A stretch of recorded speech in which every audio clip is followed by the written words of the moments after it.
You guys came to see I some came big to see the numbers. money. So let's dive Show into me it. the money. Well, bringing up the rear for Haas is What is going on, guys? It is the third video of the day. This is JJ here, back with yet another video.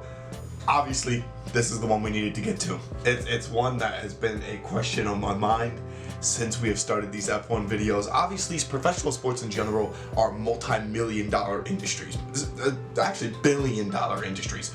And so the athletes that are involved with them, you know, the faces, the poster child of the sport itself, and the respective teams, the respective cars, in this case, cars, they're gonna make a lot of money. I needed to know how much. I need to know how much. Because obviously you hear the stories of people like Messi and Ronaldo and LeBron and all these other athletes being paid millions upon millions upon millions of dollars just for the sport alone. Not even for, you know, sponsorships, for social media, etc. I need to know how much F1 drivers make.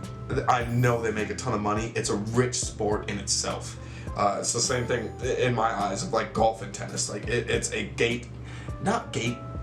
it's kind of a gatekept sport, mainly because you have to have the funds, you have to have the cars to be able to compete. You can't just have the talent alone.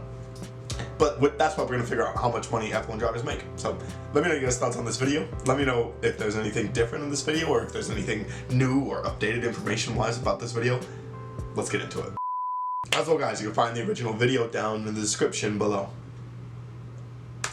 Formula One is an extremely expensive and lucrative sport, but not in the same way that other sports like football are. You see, football is expensive because it is enormous. By far the most played and followed sport in the world. And that's the thing. That's the thing is that like people with football, this is the reason I love it so much, is that like no matter where you are, you can play it, like you can enjoy it. It's like I can't go drive an F1 car or even a go-kart anywhere around where I'm at, and I'm in a city of nearly 4 million people, and I don't know where I could do that. I could go down the block from where I'm at and go play at a field soccer. Like I could go football. And that's why those are like the enormous sport. F1 is still a humongous sport. But Formula One is expensive for a different reason. Exactly. It is very exclusive or concentrated, if that makes sense. And part of this exclusivity is the fact that there are only 20 drivers. And because there are only 20, they are some of the most highly paid athletes in the world. But how much exactly are they paid? I got to know. Well, in this video, I'll dive into exactly that and break down each even driver's like the salary back, based like the on the lower current teams, season, like and explain a little bit why they are paid so much. Well, before I dive into the numbers, let me just explain the different ways a Formula One driver can earn money. And it's pretty simple. There are 3 main ways they get paid. You get a salary, bonuses, and sponsor deals, or endorsements. Salary is a lump sum payment either monthly or annually. You know what, I don't even care about the endorsements, I just care about the salary and the bonuses. Endorsements, every athlete gets endorsements. College athletes here get endorsements now. Depending on the anybody can get the endorsements. Which is paid from the team directly to the driver. And this is the main income for the majority, if not all, drivers. Then tell you have me bonuses, the information I from the need team to know. to the driver based on their Tell me. performances. This can either come in the form of a race win bonus, point scoring bonus, or of course a bonus if you win the title. Back in 2012, Lotus experienced the risky business of bonuses when they offered Kimi Raikkonen $60,000 for every point he scored. And well, over the next 2 years, he ended up scoring 390, including 13 podiums and 2 wins, which came out to just over $23 million. Lotus almost went bankrupt. Now, that's one example of when bonuses exceed the salary, but it is quite rare. They are morons. They are more. I would have gone 0.1 points. Like I'll pay you whatever that 60K. I would have gone every 10 points every 10 points. And so the final income source is sponsorships or endorsements. Now, these are different to both salaries and bonuses because they are not paid out by the team. Instead, they are paid by the brand or company that the driver is representing. Which realistically, especially with cars, is Lewis Hamilton's endorsement with clothing brand Tommy Hilfiger, who he works very closely with and in return receives some cash. Much like bonuses, these make up a smaller part of the total driver income. And some drivers will earn more through endorsements if they are more successful. For example, Lewis Hamilton versus Nicholas Latifi. Right, now enough of the explaining. You guys came to see I some came big to see the numbers. money. So let's dive Show into me the it. money. Well, bringing up the rear for Haas is Nikita Mazepin and Mick Schumacher. Nikita Mazepin. Both these guys are in dollars. Moving to Williams, That's it. it's exactly the same as well, with both George Russell and Nicholas Latifi receiving $1 million. And so, heading towards the midfield, you have Alfa Romeo, with Antonio Giovinazzi also earning $1 million, while his teammate Kimi Raikkonen earns 10 times that. Based on performance, you would have thought it would be more even. But besides, let's take a look at Alfa Tauri. I would be so pissed. Obviously, Kimi Raikkonen, he's the former champion. But still, if you're driving for the same team that I am, and we're producing near the same results, and you're being paid 10 times more than me, pissed. I'd be livid. Race winner Pierre Gasly cashes in at $5 million a year, while his rookie teammate Yuki Tsunoda takes home the lowest of the bunch at $500,000. Hardly pocket change though, is it?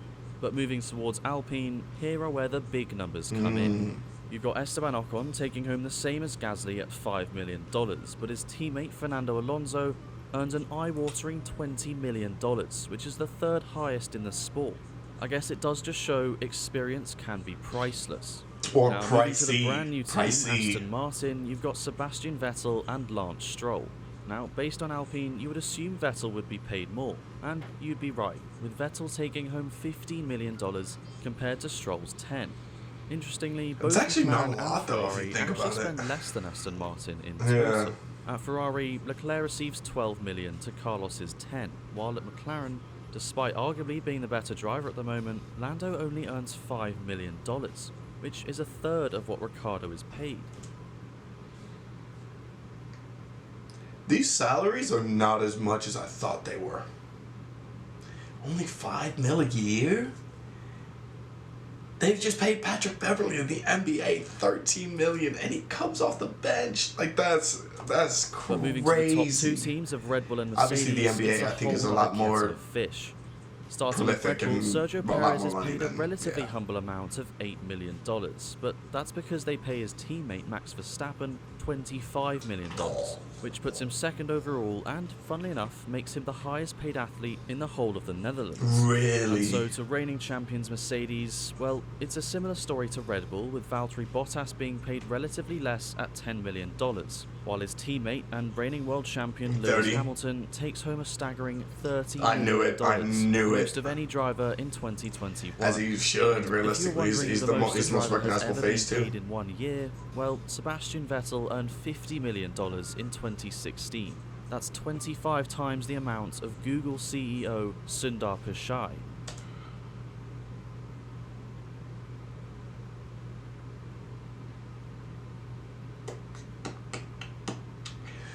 Well, how good was Vettel in 2016? How good was he? Because there's no way he was $50 million good.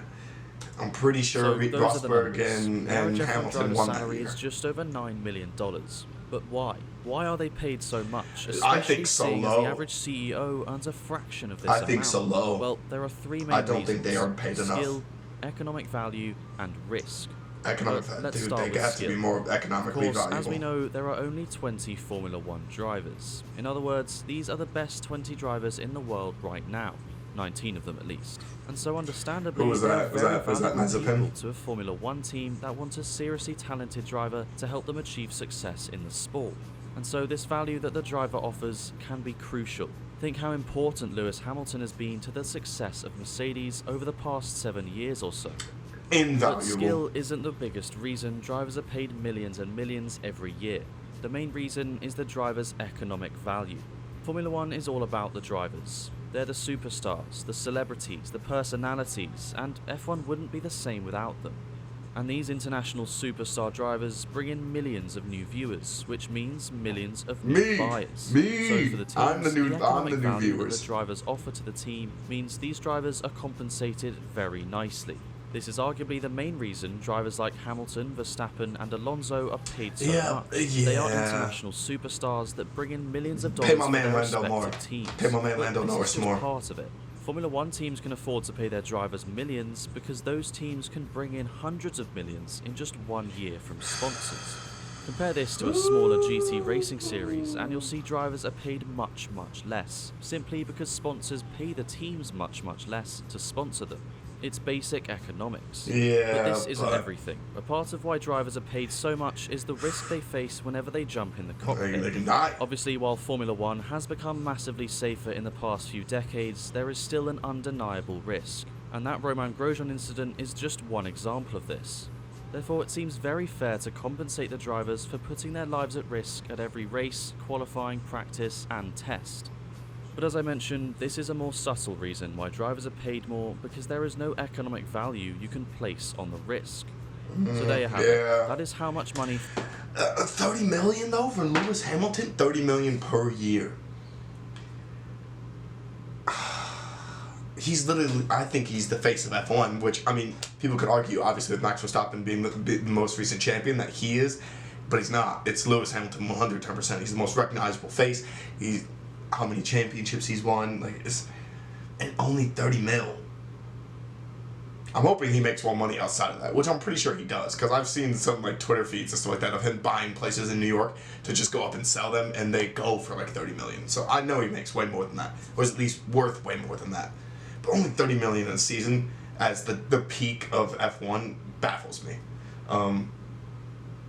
But yeah, let me know your guys' thoughts on that down in the comments below. Obviously, in Europe, it's a lot. No, it's still not different. But yeah, let me know your guys' thoughts on how much. I don't know what I expected here. But yeah, thank you guys so much for watching. Peace.